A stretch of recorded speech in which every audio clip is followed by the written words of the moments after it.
I think I'm live. I'm not really sure. Hopefully, I am. If I am,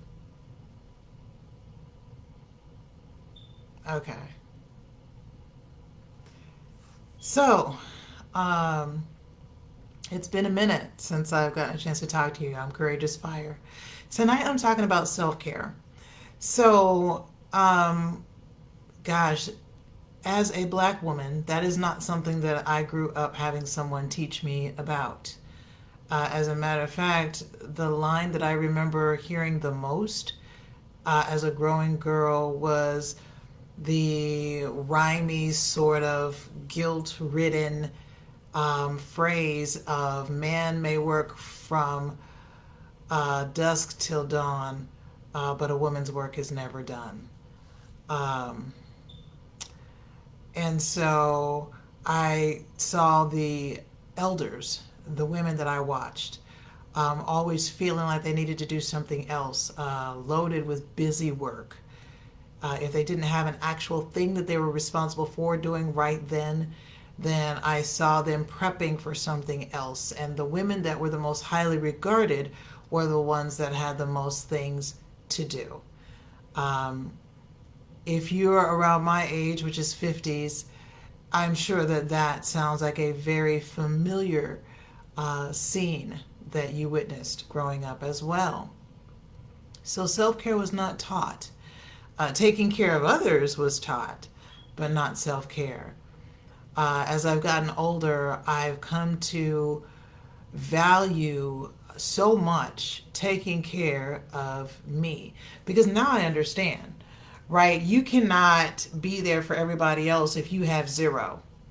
If you are always pouring out when you have nothing, you look good to everyone else, but you languish and you become actually very resentful because you get tired of feeling like it is your job to continue to give although you are depleted. So, self care. Then it started to trend to get like popular in this yuppie sort of way, right?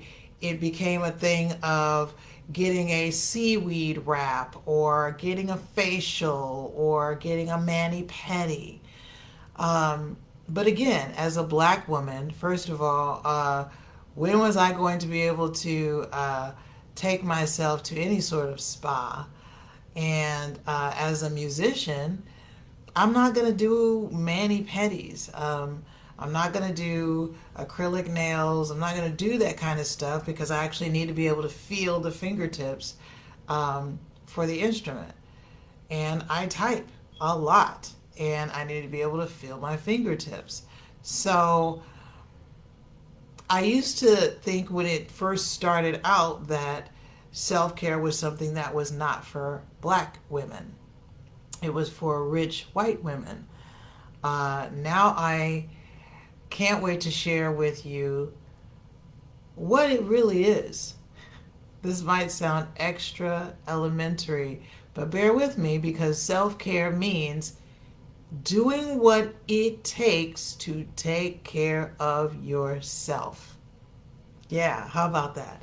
And so, what is amazing about the individuality of that is what I need to take care of me doesn't look the same as what you need to take care of you. And so you might be doing going to Gray's Lake. I don't like bugs flying all around me and whatnot. So that's not self care to me. That's torture for me. So I'm going to do something different. I might sit down at my piano and just listen to my spirit until a song comes to me and write it down and sing it or play it. I might journal and just release everything that's inside of me.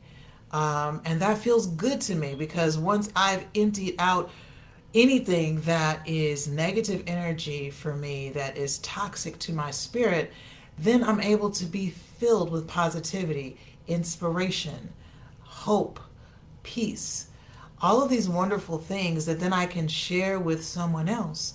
But if I'm still filled with stress and toxicity, I can't do that because I'm not good. I'm not standing in a good place. Sometimes that means playing games with my girls. Sometimes that means, like I did today, ordering some Susie's sweet treats, Lord, and treating myself to one of her amazing cream filled spice cupcakes with cinnamon cream cheese frosting. Ah. So that is self care because literally, if you've never had Susie's sweet treats, it's an experience. And so, I take time to savor moments and experiences. And so that cupcake from Susie's was self care. Um, Sometimes for me, self care is completing a project so that I don't feel the pressure of something looming overhead that's incomplete. So the the point of all of this is beautiful. Figure out what your rhythm is for taking care of you, whatever that looks like. And it's not always going to be the same, and don't get tricked into getting locked into expecting it to look the same all the time because it won't. So let it have its own natural ebb and flow. Sometimes I sit down at the piano and not a damn thing happens, and so I get up and go do something else. Sometimes self care is me just sitting and looking at something um, in our family room that I'm streaming from the computer. Whatever, listen, sometimes I'm old, so sometimes self care is taking a nap. So, what does it look like for you? Listen to your body, listen to your spirit, listen, because amazingly enough, God has created our bodies in such a way that they talk to us. Your body and your spirit, if you listen, will tell you what they need to equalize and balance themselves. So, tonight was all about igniting inspiration on self care because when you take care of yourself, you can stand in a better place, not only for yourself, but for all of those who love and look to you. I'm Courageous Fire. Have a great rest of your night, and don't forget to take care of yourself. Blessings.